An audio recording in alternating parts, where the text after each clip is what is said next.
Welcome to this Texas Modern CLE webinar presentation of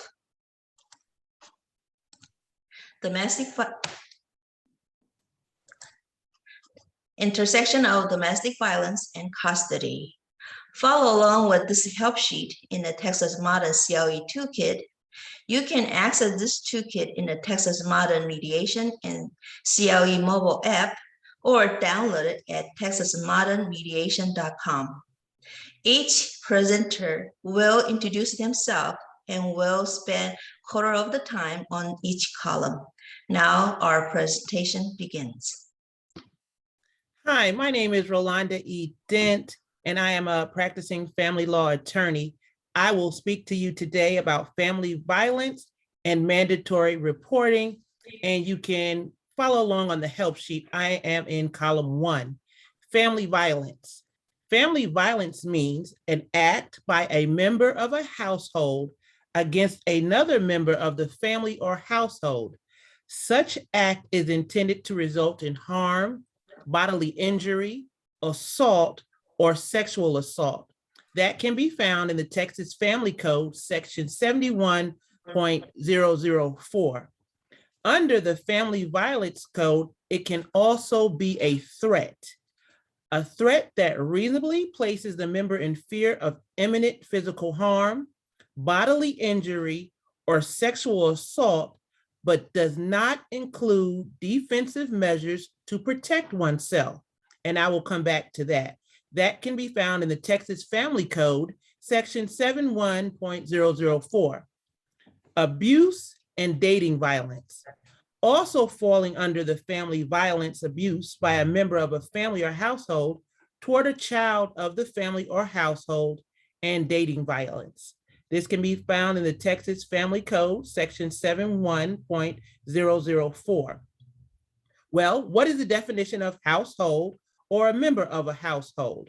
According to the statute, household is a unit composed of persons living together in the same dwelling. They can be related or not related. Any member of a household includes a person who previously lived in a household. So if the person is no longer living there in the household, but they commit family violence, they are still considered a member of that household. And that's under the Texas Family Code 71.005 and 71.006. Family. Who's considered family under this code?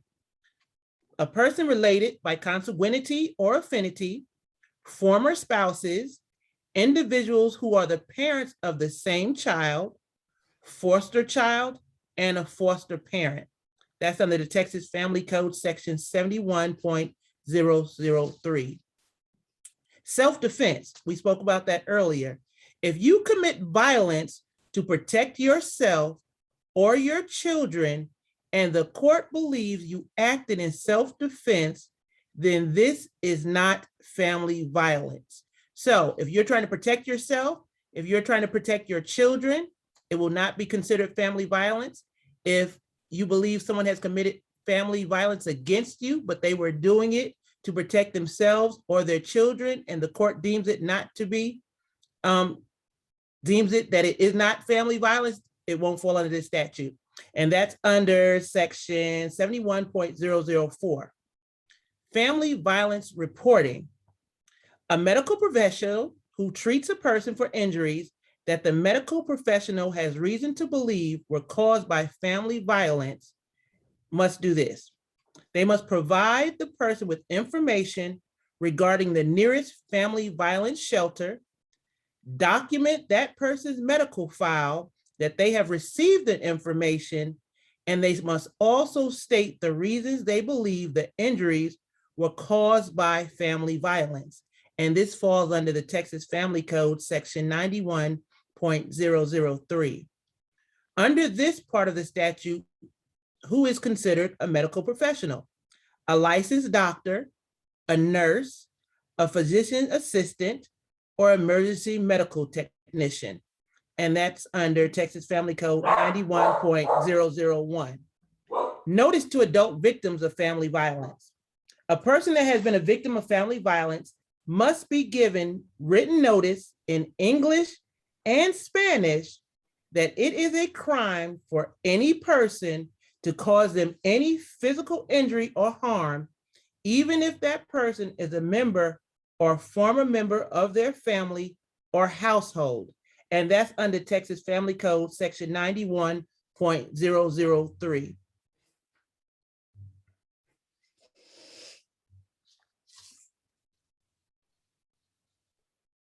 I am Brendetta Anthony Scott, an attorney at the Anthony Scott Law Firm, PLLC. I've been practicing law for over 20 years, and I get the privilege to speak to you today regarding two topics. One, referrals for legal services survivors can access, and two, alternatives to mediation. Let's start with the first topic. There are numerous nonprofit services that are available to survivors of domestic violence. They can be found on the website that's listed there. There are local organizations as well as statewide organizations. And as you know, there are various counties throughout the state of Texas. So if you're looking for an organization to assist your clients who've experienced family violence, then certainly go to that website if you're not aware of any particular organization that will be helpful. But I've also listed a few on this help sheet just to give you a point of reference or a good starting point. One of the big ones is Aid to Victims of Domestic Abuse, ABDA. They provide services for domestic violence and sexual assault victims through our crisis line, so 24-hour hotlines. They also provide compensation for survivors. It's extremely helpful. Counseling, free legal advocacy, and that includes protective orders, divorces. So that's extremely helpful for the survivors of domestic violence. ABDA also provides safety planning and training. Another organization is Restorative Justice Alliance. The services provided by them is for victims of assault, child sexual abuse, and domestic violence. They provide assistance with compensation as well. They also have criminal justice accompaniment. So survivors are in a state where they are still going through issues and of course very much afraid, needing someone to be there for them or simply just accompany them to the criminal justice department to report the violence. They provide such a service with Restorative Justice Alliance. And they also provide support groups as well. Another one is Tahari Justice Center.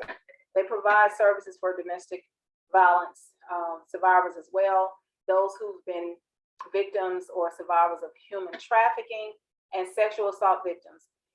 Tahari Justice Center provides clothing and immediate needs.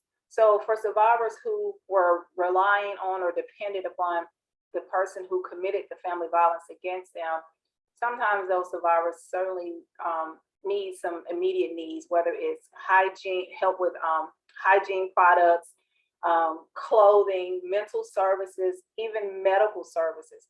So Tahari Justice Center is another good nonprofit organization that helps with that. They also provide shelter for those survivors of domestic violence.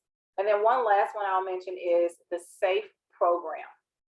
This is for services. They provide services for adults who were molested as children, assault victims, child sexual abuse victims, domestic violence, elder abuse, and sexual assault.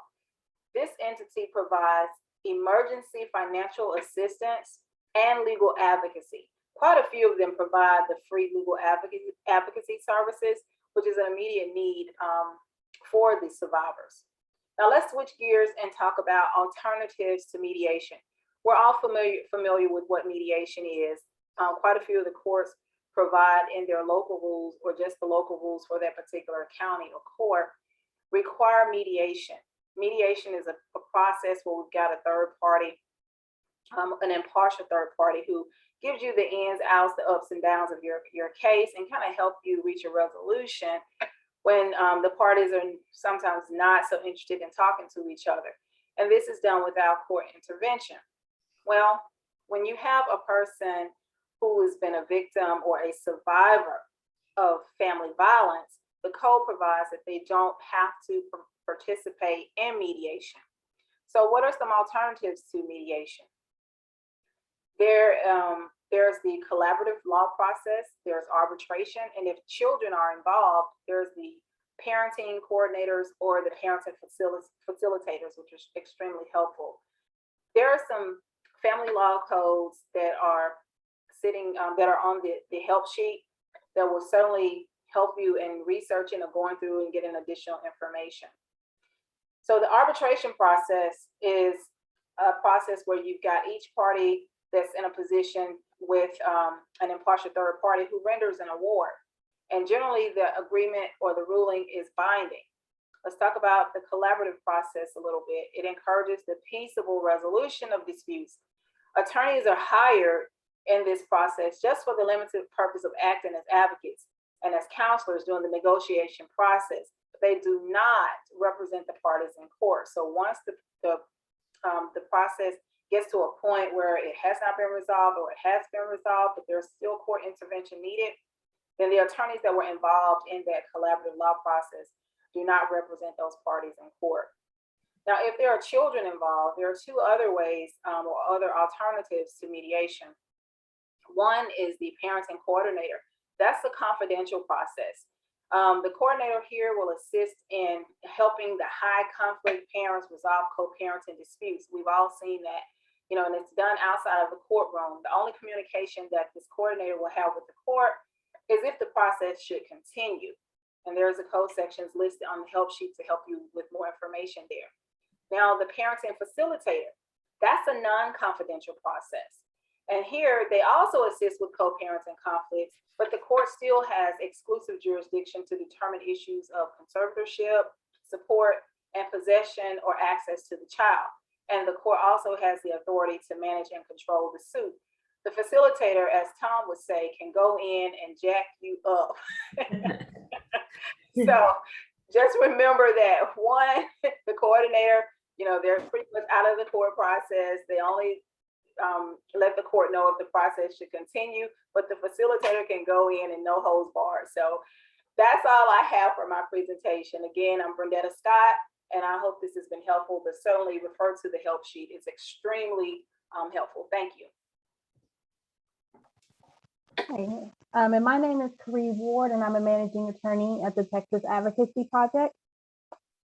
When you are assisting victims of domestic violence, it is easy to point out the criminal acts of violence. However, it is just as important to know that there are many other acts of violence that abusers use against their victims that do not currently constitute a crime. These may also be acts that are difficult to recognize. A good place to look to find a few non-criminal acts of violence would be the power and control will. This will was created in Duluth, Minnesota in the early 1980s by advocates who spoke with victims of domestic violence. In looking at this wheel, you would notice that the outer ring is going to contain physical and sexual violence, which is not necessarily a topic I'm going to discuss.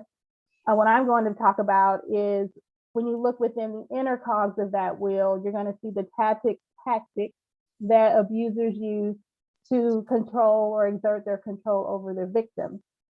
In addition to the traditional power and control wheel, many others have been created in order to allow for those that are assisting victims to better understand those dynamics.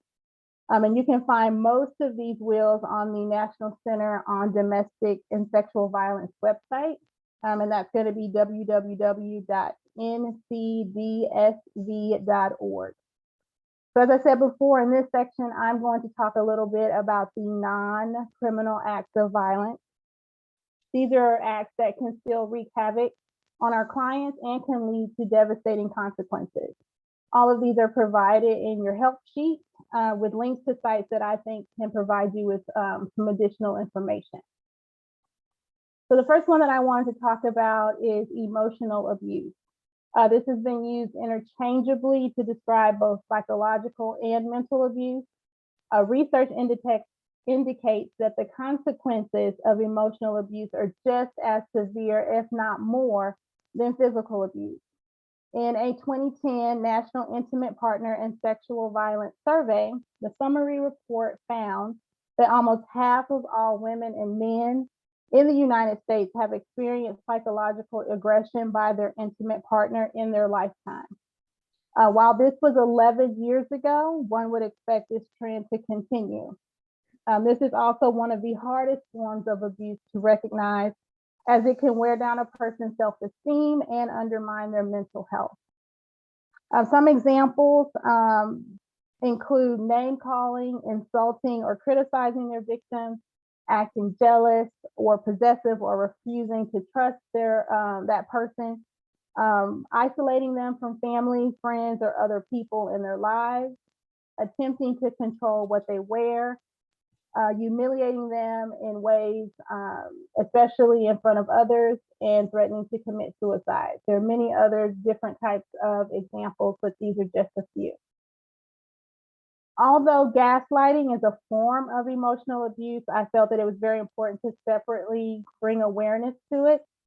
This causes a survivor to question their own perceptions and reality based on the actions of their abuser.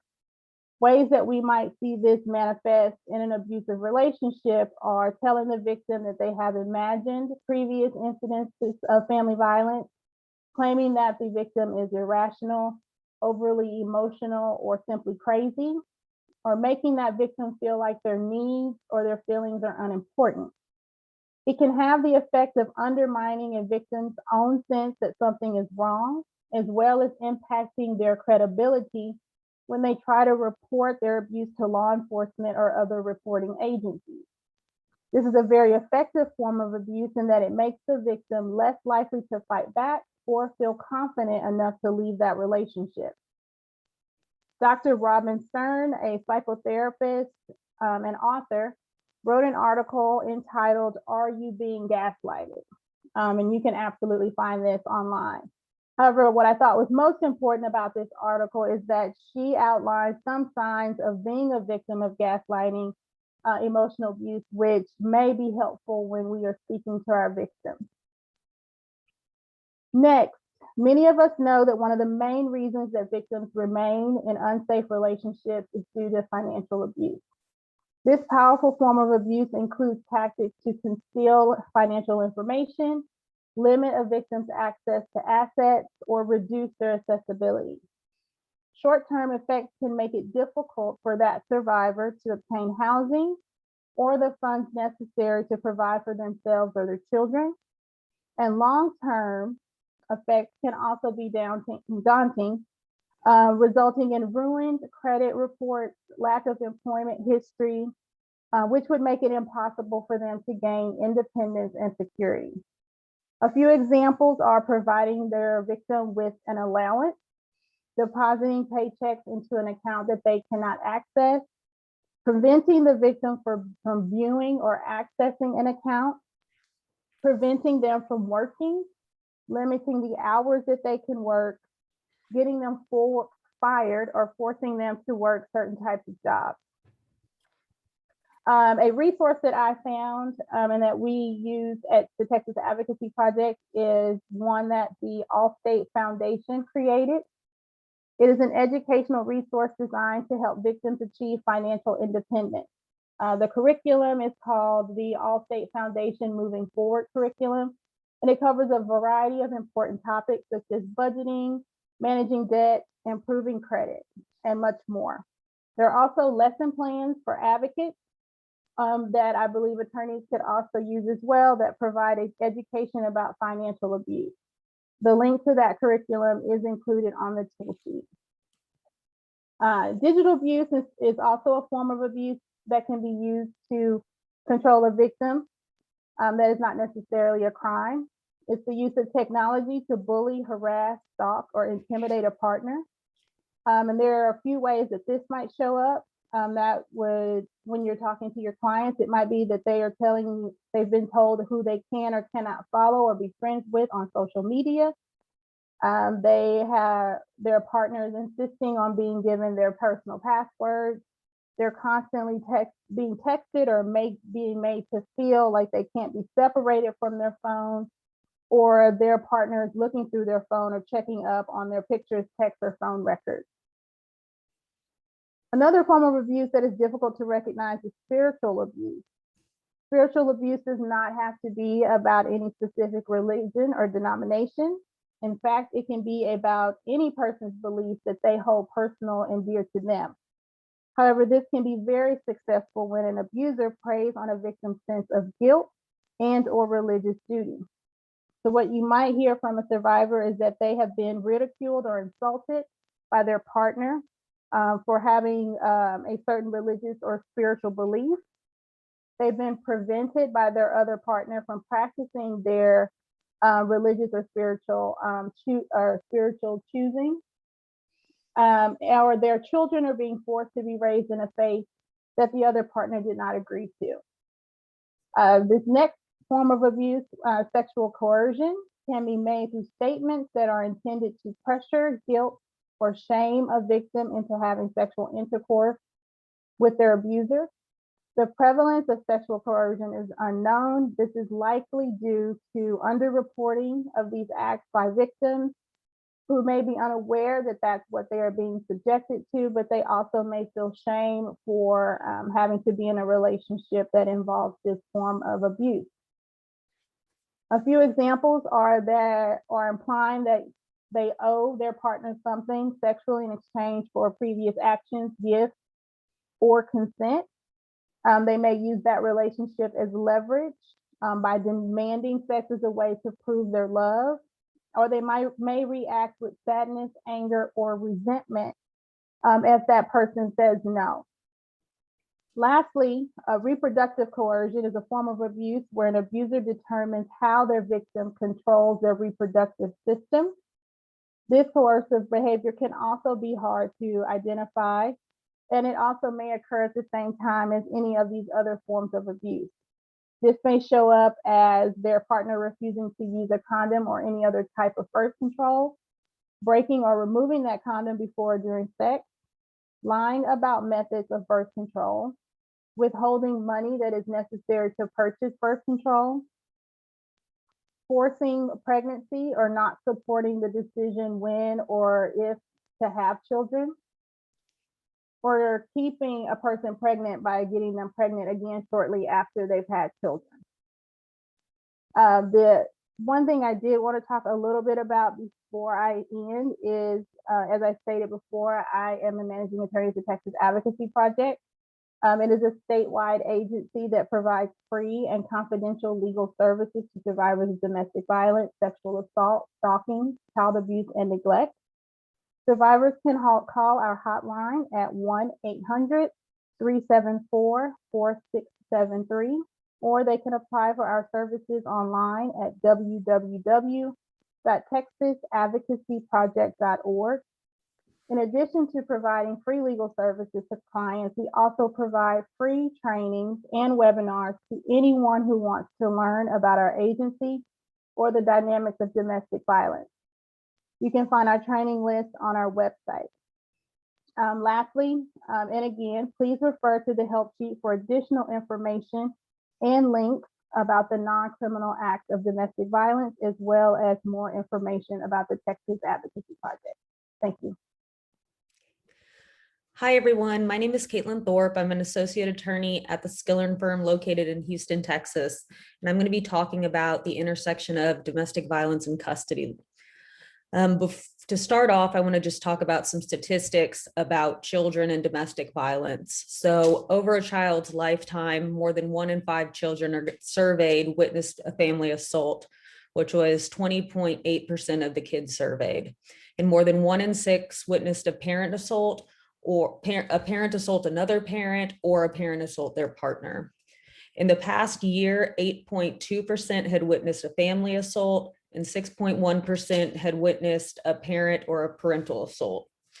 25% experienced maltreatment, and 13.8% experienced experienced maltreatment in the last year, and 25% experienced it in their lifetimes. And so when we have these children, we're hoping that the courts are going to ultimately protect them, and you're going to put your best case forward, and your judge is going to listen to your evidence. And if family violence has been presented, the judge is going to protect the kids.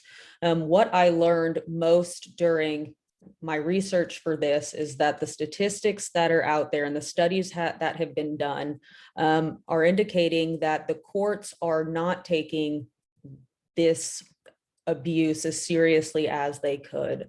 There was a study that was done by Joan Meyer, and there was they did a case study of 15,000 appellate decisions across the United States. They went through these appellate decisions and they coded them as sexual abuse cases, a sexual abuse allegation, a domestic violence allegation, partner abuse, and they went through, coded them all, and they were only looking for cases where the parent was trying to switch primary custody.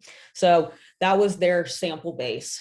And then they went in and they determined on what grounds was the case overturned, and did the parent who was asserting the violence or the alienation or the abuse, were they successful? And ultimately the statistics were really shocking. And I'm going to show you some of those based on the table. But pretty much the outcome was that protective parents and domestic violence professionals have long asserted that courts dealing with child custody and their affiliated professionals frequently deny true claims of adult partner or child abuse and instead punish parents, usually mothers, who allege domestic violence, child or physical abuse, or seek to limit the other parent's child's access for any reason. Anecdotal reports have suggested that courts are even less receptive to mothers' claims of child physical or sexual abuse than their claims of partner violence, and that many alleging abuse, especially child abuse, are losing custody to the allegedly abusive father. Studies describe that severe and damaging consequences for children forced by courts to be with fathers or their protective parents claimed were harmful. Sadly, there is a growing list of U.S. children killed by a parent. As of the time of this writing, the website by the Center of Judicial Excellence listed 704 children were killed by separating or divorced parents, and have verified that at least 101 of those children were not protected by the family courts. And so I'm going to screen share this so that you can see ultimately what I'm looking at. And so when this study was done over the 15,000 cases that were coded, they had found that the odds of a court crediting a child abuse claim are 2.23 times lower than the odds of its crediting a domestic violence claim. And overall child sexual abuse is rarely accepted by the court. So only 15% of the time when you assert child sexual abuse is the court likely to accept it. And as a practitioner, it's scary and unfortunate because you know your client is being honest most of the time. We hope our clients are being honest, and we have our evidence, we have our medical records, and we have what we're putting forth. But if these are this is what's happening, and there's a bias out there, we as practitioners have to figure out how to overcome that. And so going down, consistent with the above findings on court skepticism towards mothers' claims of abuse, the data shows that mothers reporting father's abuse lost custody in 26% of cases, broken down by the type of the alleged abuse. So, I mean, this just, it blew my mind. I'd suggest everybody go and take a look at this report. You can find it online and take a look at the statistics in it. It's cited in the help sheet as well. And ultimately, when you look at that, and then you go back to our Texas Family Code, you see that the court cannot appoint joint managing conservators if there is credible evidence of family violence. And so if we have credible evidence of family violence, you shouldn't be able to flip custody. You shouldn't be able to appoint a conservator or a person who's committed family violence as a sole managing conservator or a joint managing conservator, but the statistics are showing that it's happening. And so, you know, when you walk into court, always be armed with section 153.004B that says that you cannot be appointed as JMC if you present that credible evidence of child neglect, physical or sexual abuse. And always go in with 153.004F, that it's that rebuttable presumption that they can't determine, they can't be appointed sole managing or have that exclusive right to determine residence either. And always go in asserting that the court must consider this evidence. The other thing to consider when you're going in to your judge is how you're going to present your case. The research has shown that if you go in asking for a standard custody evaluation, a mother is more likely to lose custody with a basic child custody evaluation versus a father in an abuse case. It might be more wise to seek out somebody who has an expertise in child abuse to help present your case. Those cases that have been studied have been more successful. Or if you're going to go the child custody route, learn the people at the domestic relations order who have a background in child abuse or have a background in domestic violence who are aware of those issues, because there's a lot of bias that naturally come with the issues. And so having an expert or an evaluator who is sensitive and cognizant and aware of those things going in can really make the difference. They know and they get it. There's just a lot of a bias, unfortunately, that comes with these topics that shouldn't be there, but is, and we have to navigate those issues. One of the other things that I wanted to talk briefly about is something that Ms. Ward touched on, and she talked about a wheel at the beginning of her talk, and I'm going to touch on the post-separation power and control wheel as it pertains to the Texas Family Code a little bit. So we have our presumptions about family violence, but there's other acts that could go to best interest factors that you could use that relate to the not illegal acts that continue. These things might be used by you in a modification setting to help put forth why somebody should have limited access, or why somebody should have, why you should continue to have sole managing conservatorship or joint managing conservatorship if the other parent is continuing to come after you. The abuse doesn't have to be just physical. And so some ways that the abuse can continue to present itself post-divorce or post-separation subtly is just by, the non-abusive parent or the abusive parent causing the children to try to align with them, causing the children to not follow the rules of the other parent, using the children as spies, using the children as intermediaries, intentionally not taking care of the children because they know the parent knows that it's going to bother the other parent extremely during her periods of possession or cause her emotional struggles. Disregarding the children and ignoring their school schedules. Again, it goes to bothering mom because he's harming the children vicariously through them, endangering the children, again, withholding that financial support, paying child support 6 days late, 7 days late. So when you're meeting with your client and you're doing your initial interview, go through with them about their the who, what, when, where, and why of the major things, but also have your list of other items that have been occurring so that you can go through those blocks with them when you're building your testimony as to why this abuse is not just physical. It goes through so many more layers. And I think that's all I have. Thank you. So if anyone want to add anything else, then I have a question for the victims with the different cultural background. That presents another layer of the concern for the attorneys too. If you had a previous experience regarding someone with a different culture, different aspect, if you want to expand that, or if you want to explain, that'd be great.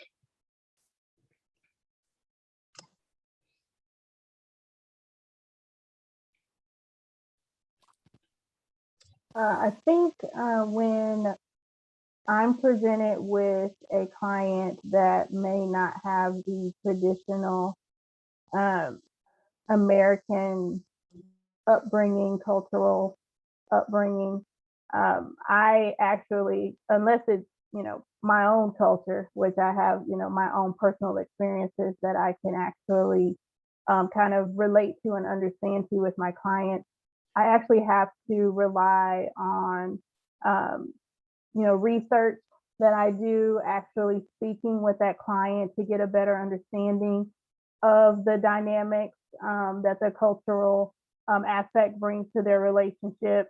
I also look at different agencies that are out there that actually target or service a particular demographic of people because they're going to be the experts in that area in terms of whether to kind of guide me on how to better advocate for my client.